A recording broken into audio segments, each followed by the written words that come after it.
Salve, salve, galerinha. Eu sou o Carlos e estou junto com a Ana, a Bia e o Caio. Nós somos alunos do Sagrado Coração de Maria de Vitória, da turma 1ª Série A. Então, em 1910, tiveram grandes criações para o cinema, principalmente nos Estados Unidos, como Frankenstein e O Mágico de Oz, que foi o primeiro filme a ter humanos interpretando animais. E tinha grandes criações de todo mundo também. Em 1915 a 1916, foi criada na França a primeira série, Grey's Anatomy, que até hoje não acabou. Tô brincando, galera, relaxa. Foi a Les Vampires, filmada por Luiz Fidelidade, que teve 10 episódios e trouxe também um monstro recém-criado para o cinema.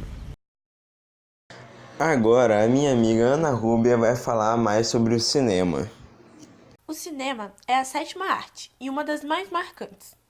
Porém, na década de 1910, com o início da Primeira Guerra Mundial, houve grandes reviravoltas nessas telonas.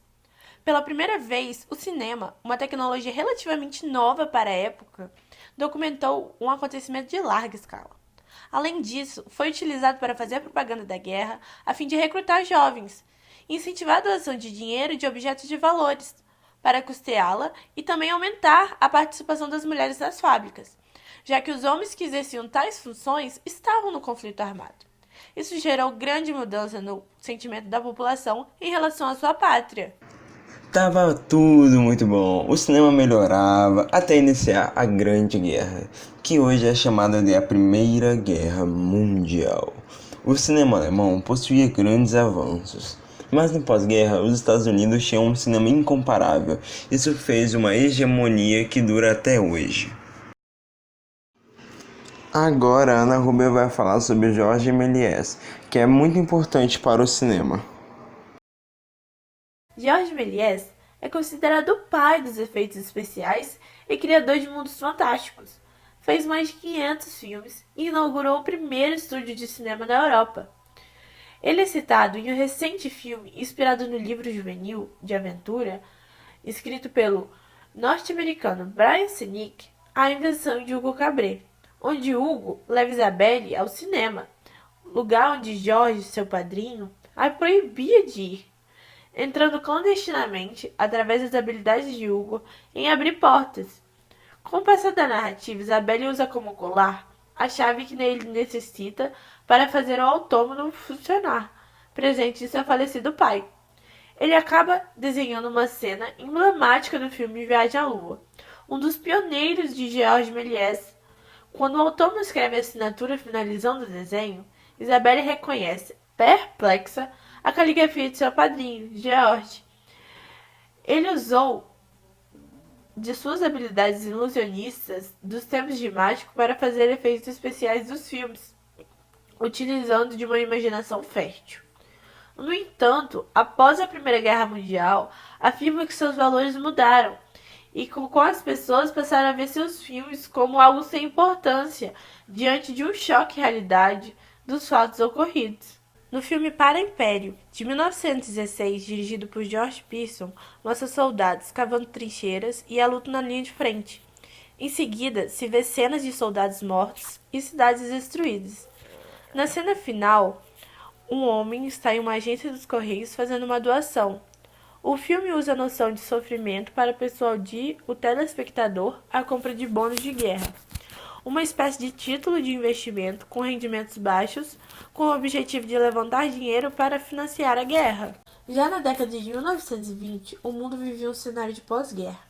Vários países estavam em crise e precisavam se reconstruir.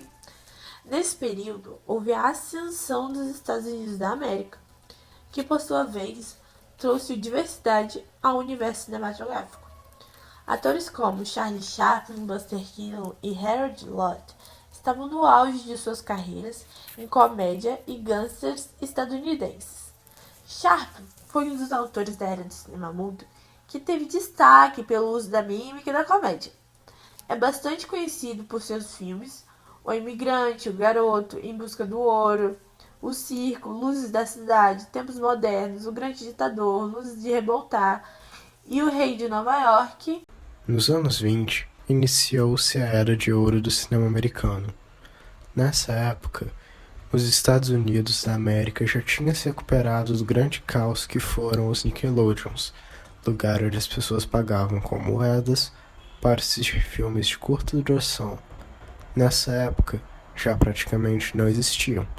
Deram lugar a salas de cinema onde eram exibidos os filmes que tinham duração superior a 15 minutos, e suas histórias eram cada vez mais complexas, pois se aproximavam da realidade.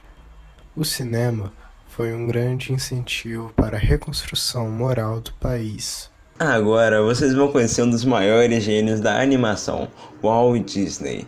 Ele desde cedo possuía grande talento em desenhar. Mesmo assim, aos 16 anos, se alistou no exército, mas foi recusado. Assim tentou a Cruz Vermelha e conseguiu, e aos 18 anos desistiu dessa carreira. Agora ele faz parceria com seu irmão Walt Disney e o Ub Iwerks para abrir uma produtora chamada Laugh Organ. Posteriormente, em Hollywood, tiveram muitos sucessos e contrataram mais funcionários. Dentre eles, havia Lillian Bones Disney, que viria a ser esposa de Walt. Uma curiosidade é que o personagem Mickey Mouse era para ser chamado de Mortimer, mas sua esposa indicou o nome Mickey Mouse, que seria mais suave ao público infantil. Muitos cinéfilos consideram os anos 20 uma das décadas mais importantes do cinema, já que nela iniciou-se o cinema falado. Durante muito tempo, o cinema era mudo, somente acompanhado por música ao vivo. Após o lançamento do longa-metragem norte-americano O Cantor de Jazz, em 1927, a indústria cinematográfica teve que se remodelar, já que o longa trouxe um novo conceito à época, o filme sonoro. O que não foi nada fácil no início, já que era preciso sincronizar os áudios em disco com as gravações de vídeo. Nessa década, também se popularizaram as obras animadas e se iniciou a Era de Ouro da animação, uma época de grande destaque e desenvolvimento para esse gênero. Neste período, surgiu a empresa Technicolor, que possibilitou a criação de filmes coloridos. Na Europa, as vanguardas ganharam força. Alguns exemplos são o surrealismo e o impressionismo francês, que valorizavam a imagem, afeto, mistério e poesia, construindo assim uma narrativa característica. Ao mesmo tempo, na Alemanha, o horror e o crime eram os temas que dominavam na época, e por isso o expressionismo foi tão difundido. Artistas das vanguardas plásticas trazem inovações às telas. Para não perder nenhum detalhe de grandes paisagens, o excêntrico Abel Gance coloca 3 câmeras lado a lado. Na hora da exibição, usa 3 projetores, inaugurando o formato de tela conhecido hoje.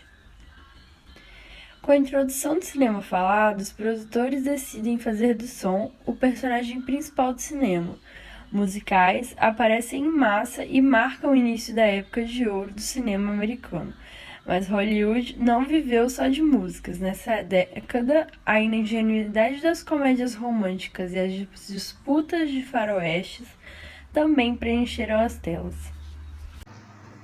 Era como ser jovem na melhor época de todas. Os mais velhos podiam gerar desconfiança diante de tanta notícia boa. Para os mais novos, a década de 1910 se foi junto com todas as coisas ruins que ocorriam nesse período. Foi um período entre 2 acontecimentos avassaladores na economia mundial: a Primeira Guerra Mundial e a Grande Depressão, ou também chamada de a quebra da Bolsa de Valores de 1929, que ocorreu nos Estados Unidos e acabou gerando uma crise em todo o mundo.